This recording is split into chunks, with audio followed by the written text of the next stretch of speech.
Coming up on Network Africa, Uganda issues high alert as IS-linked ADF militants cross border from the Democratic Republic of Congo.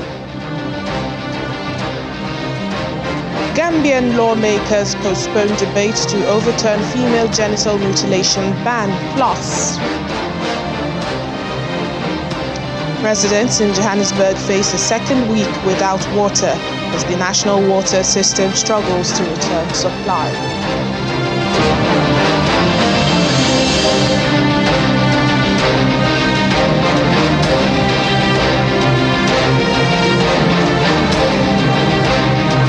Hello and welcome to the program. I'm Layo Olaride. We begin in Uganda. The security forces say they are on high alert after they said fighters from an Islamic State-linked group entered the country at the weekend. According to the army, the Allied Democratic Forces ADF militants are planning attacks in urban areas in the country, places of worship, schools and public events. They are urging the public to remain vigilant to avoid being victims. The ADF has been linked to a series of deadly attacks in Uganda, including targeting a school last year, June. The group was originally formed in Uganda in the 1990s by people disgruntled with the government's treatment, but after being routed by the army, the remnants fled across the border to the Democratic Republic of Congo. In 2021, Uganda and DRC launched a joint offensive to drive the ADF out of the Congolese strongholds. Halima Atani is the VOA's correspondent in Kampala, Uganda. She joins us now for more. Hello, Halima. Thank you so much for your time. The army says the ADF militants are planning a number of attacks in a number of places that they listed out. Now, this must be quite frightening to the public, isn't it? It definitely is. People, when you speak ADF, you literally speak destruction. People have seen deaths. People have seen, people being massacred. So there is no slight mention of ADF that does not cause a fear within the public. Of course, the army has come out quite early enough before any attack happens and tells the public, watch out. If you think there's someone in your village or in your area that you're not aware of that is moving around, please ask them, please call the police, call the defense units.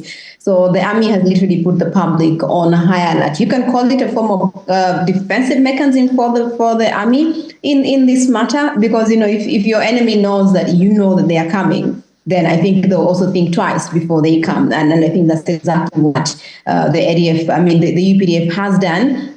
Even though, according to Dewa Kiki, who addressed the press yesterday, he said 1 out of the 6 that he mentioned six leaders of the ADF may have already entered the country. We're still not aware, but he listed a number of names. He even shared pictures of some of these ADF leaders that they suspect could have crossed into Uganda. Okay, well, help us understand, the situation at the border from where these militants are said to have crossed into the country, as the army was not able to stop them. Lyle, we are discussing a country that is almost 3 times the size of Uganda, and that is DRC, which means it almost borders about 4 to 5 districts in Uganda. So these are not the kind of people who are going to come and flash their ID like you and me crossing into another country. And we have very many porous borders. And I think the army, our security agencies have always known this is one of their biggest challenges. There are so many porous borders that obviously the ADF are going to use. They are not going to use the guarded checkpoints. And so it is very easy for the ADF to come. You've got places like Kasese, we're talking Poto, we're talking in Toroko district. Literally all these districts are neighboring DRC. All these districts are potential entry points for the ADF. So there is no way that the army can be able to guard all of these locations securely, adequately, to ensure that Ugandans are safely guarded. We've seen previous attacks. The army has always been at the border points, but these attacks still happen. So that's why I earlier said maybe just coming out and telling the public they are here, they are coming, was a good move by the Ugandan People Defense Forces. And, this also calls to question the success of the launch of a joint offensive back in 2021 with Uganda and DRC, launching that joint offensive to drive out the ADF. But how successful has that been to drive out these militants from their Congolese strongholds? Lyle, I think I need to be honest with you. No independent media would say that, they can completely verify how successful or confirm and affirm how successful the FADC, and that is the Congolese army, and the Ugandan army operation, which is Operation Shuja, how successful it has been. Reason being, every information we've gotten regarding that operation has come from the army. There's not been any media access to go in. It's not a place that, independent media can just go in and say, I want to come and verify has Operation Shuja been successful. But from the government, from the president of Uganda, Yoweri Museveni, through his various addresses to the nation, they've shown us how much they've distracted the locations, the strong points of the ADF, how they've been able to, send the ADF away from most of their strongholds in eastern DRC into different areas of the DRC. So hopefully this will be, to use the words by Kano Deo yesterday, he said revenge attacks. Actually, not that. He actually said it is going to be suicidal for these terrorists to enter into Uganda, and the UPDF will do everything possible to annihilate them. So obviously you can see the UPDF still speaks with the confidence that, they've been successful. So if we are to take their word for the gospel truth, then definitely we'll say it has been successful. All right then, Halima Atani in Kampala, thank you so much for your reporting. Thank you for having me. The International Labour Organization, ILO, says criminals are reaping obscene profits of nearly $250 billion from forced labour. The UN agency published its latest report, Profits and Poverty, the Economics of Forced Labour, that illegal profit from forced labour rose by 37% over the past decade to $236 billion per year, with sexual exploitation accounting for nearly 3/4 of the total. The rise in ill-gotten gains, according to the reports, is due to growth in the number of people forced into labor, as well as an increase in the profit generated from the exploitation of each victim. According to the report, traffickers and criminals are now making close to $10,000 per victim, and that's up from over $8,000 a decade ago. In 2021, an estimated 27.6 million people were in forced labor, and that's a 10% rise from 5 years earlier. The Asia-Pacific region was home to more than half of those, while Africa, the Americas, and Europe Central Asia represented about 13% to 14%. The report stresses the urgent need for investment in enforcement measures to stem illegal profit flows and to hold perpetrators accountable. Israel is urging the top UN court to reject South Africa's latest request for interim orders to prevent starvation in Gaza as part of a case accusing Israel of breaching the Genocide Convention with its military offensive against Hamas.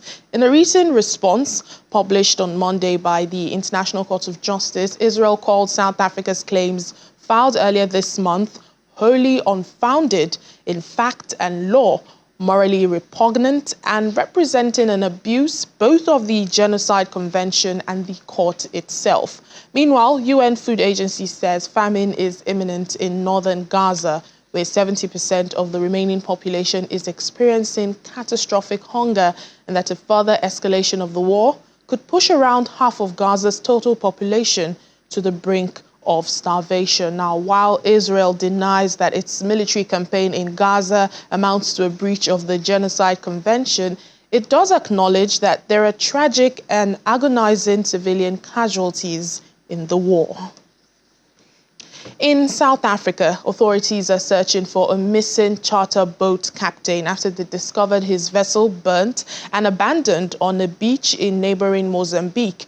The National Sea Rescue Institute, NSRI, say they are concerned about a possible foul play because there is no sign of the captain or the unknown man who hired him. The institute is raising an alarm over Captain John Matambu and his passenger after they didn't return to Sodonwa Bay on South Africa's northeastern coast on Saturday evening, having gone out early that morning. The charred wreck of Matambu's speedboat Magnum 2 was discovered by a search plane on Sunday in the Dobela area of Mozambique. According to the NSRI, the man who hired Matambu to take him out on the 21-foot boat apparently gave false contact details. The booking was made for a man, his wife, and a child, but only the man boarded the boat. Now, for some residents in Johannesburg, the country's economic hub, they're facing a second week without water as breakdowns in parts of its national water system is threatening the economy. The utility struggles to return supply after a blast shuttered one of its key pump stations, with taps running dry from Mbombela in the east of the country to the south of Johannesburg. Some residents are finding it difficult to go on with their daily lives. Our South Africa correspondent, Innocent Samosa, reports. Thousands of residents are facing dire circumstances as the utility struggles to restore water supply following a critical pump station shutdown. Joburg resident Spiwe Mtombeni says simple tasks like cooking, cleaning, and even basic hygiene have become nearly impossible. You know, it's very difficult. It was very difficult for me, especially as a mother, not having running water in the house, hygiene most especially for hygiene purposes, because now you can't flush the toilet, you can't wash the dishes, you can't clean the house.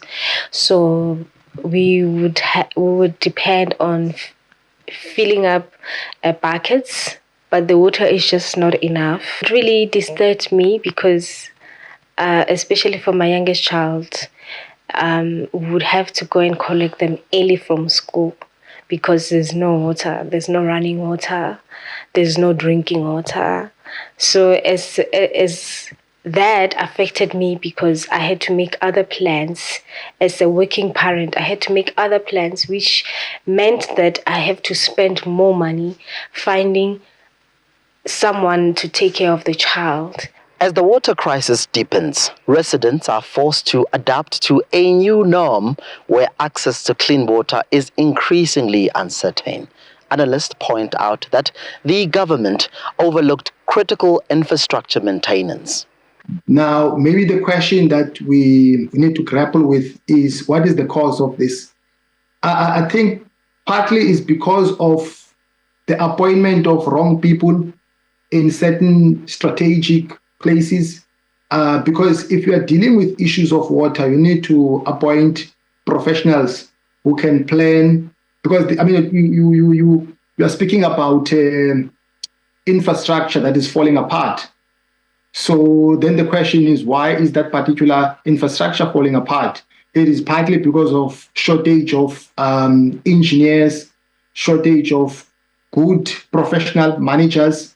This water crisis serves as a stark reminder of the urgent need for robust infrastructure and effective management of vital resources. From Johannesburg, South Africa, Innocent Samosa, Channels Television News. Still ahead on the program, thousands of international students away from their families flock to the Al-Azhar Mosque for Ramadan Iftar banquet in Egypt. More after the break. Please join us again.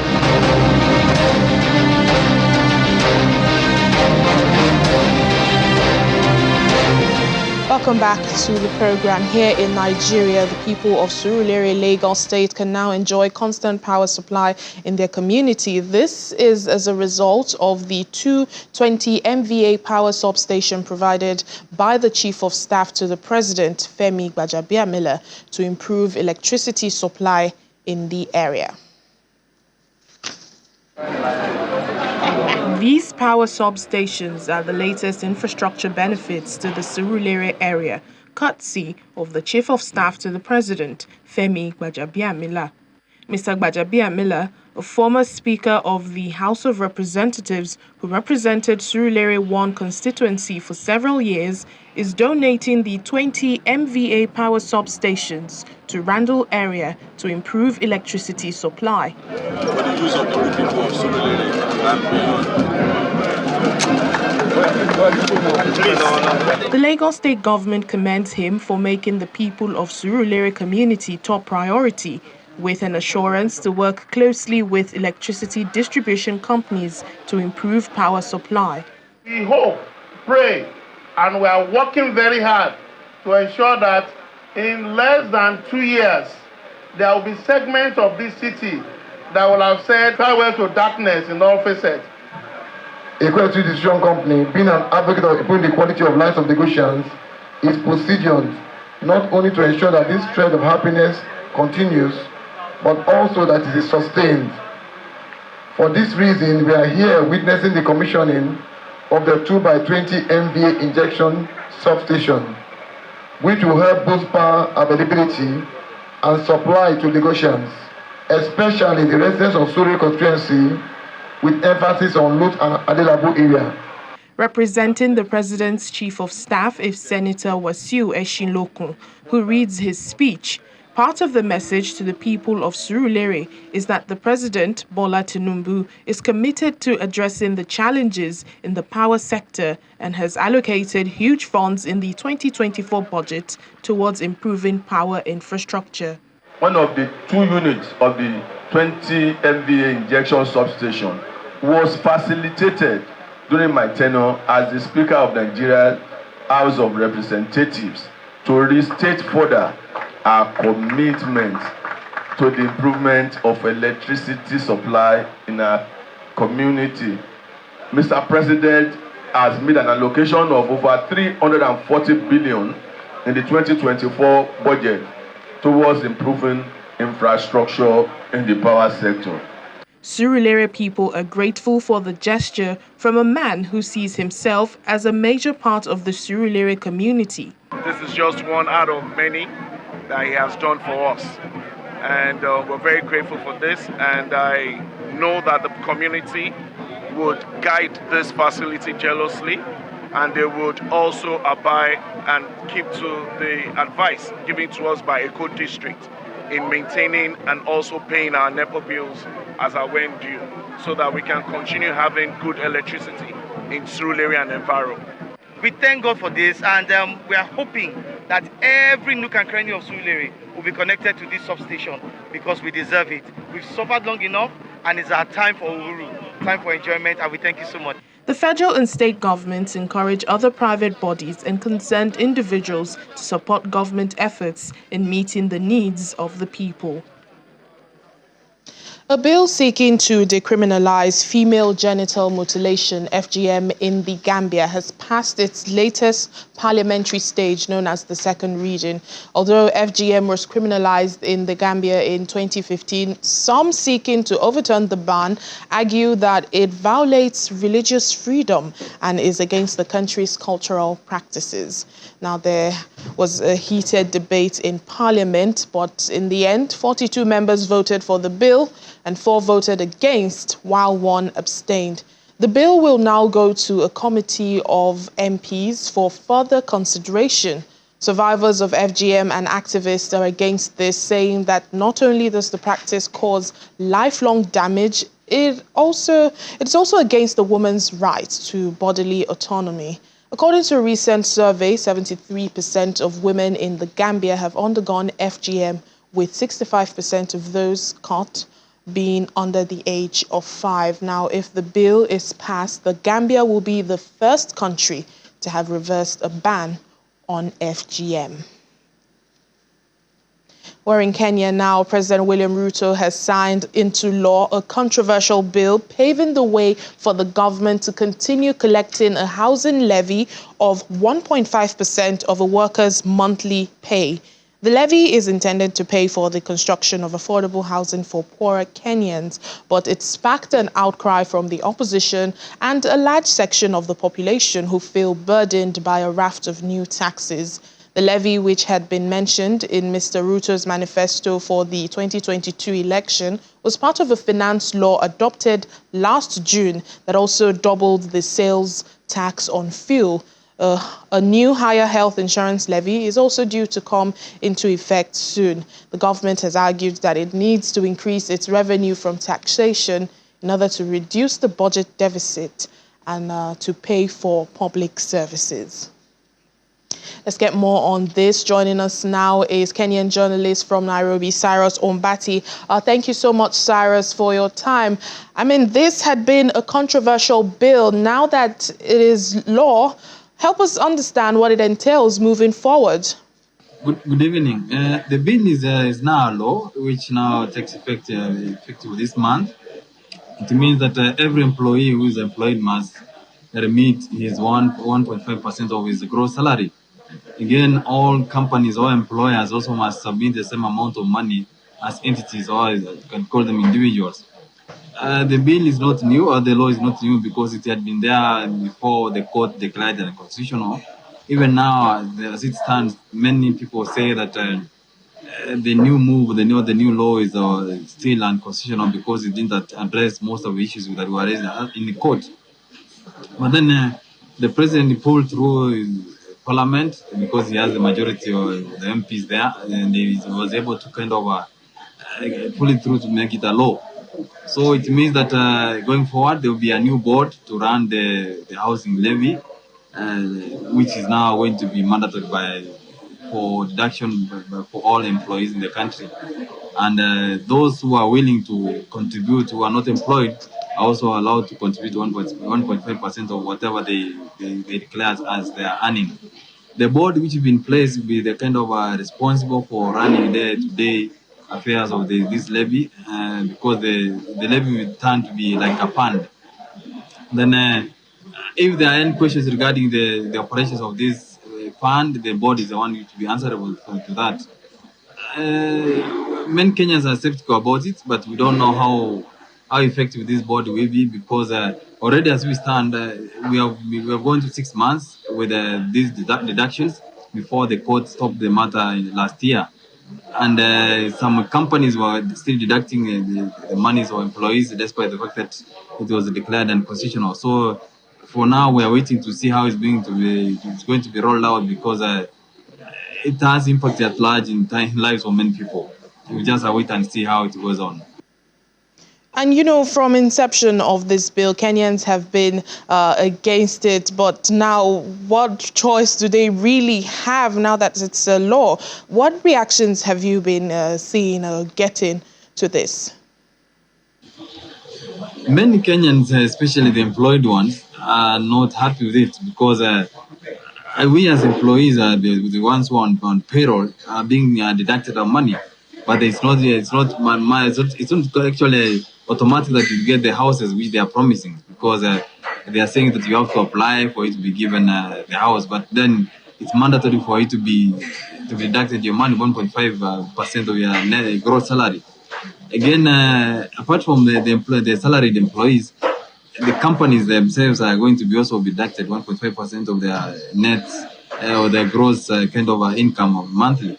So you find that the law is kind of discriminatory. Again, you see those who are not employed, they are allowed to contribute the money to the same fund.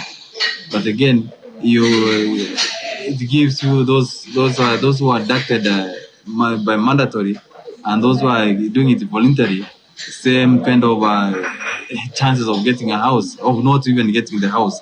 So most of the people, especially the employees of government, are not happy, or even the private sector are not happy, because their money is going to be deducted. We don't need houses, especially I don't need a house to be given by the government. We can afford on our own to buy or rent on your own. So when the case was stopped in court last year, there were celebrations among the many employees. So that's why I'm saying, like, for now, it's a blow to those who are in employment, or those who are being forced to pay the money. to say the least. All right then, Cyrus Ombati, Kenyan journalist, thank you so much for your time. And finally, on the program, Egypt's Al-Azhar Mosque has hosted an iftar event for 5,000 Muslims, including many international students, even as the holy month of Ramadan continues. The mosque is also celebrating its 1084th anniversary. Located in the historic Cairo area, Al-Azhar is one of the city's oldest and main mosques in Egypt. Al-Azhar Mosque in Cairo hosts a daily free banquet for thousands of international students at Azhar University who are observing the holy month Ramadan away from their families in other Muslim countries. About 5,000 people participate in the iftar event, even as the mosque also celebrates its 1084th anniversary. This collective iftar is held for our international students who belong to more than 100 countries around the world. Al-Azhar Sharif is keen to host the banquet for them every year, and this is the third year in a row. We started this banquet 2 years ago, and we're in the third year. For many of the foreign students, the banquet provides care and attention to alleviate the pain of homesickness.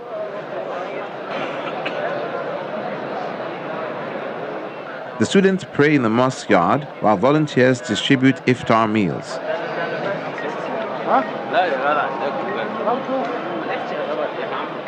Volunteer Ahmed Radwan helps distribute free iftar meals. We distribute between 5,000 and 7,500 meals a year, and this is throughout the month of Ramadan.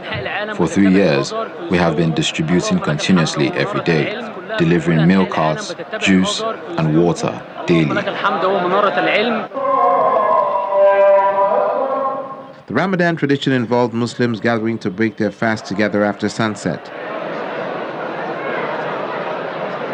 Al-Azhar University hosts students from 120 countries across the globe, 5,000 of whom break their daily fast at the Azhar Ramadan banquet, totaling around 150,000 free meals throughout the month. The huge mosque and university teaches Islamic sciences and receives thousands of foreign students from across Asia and Africa.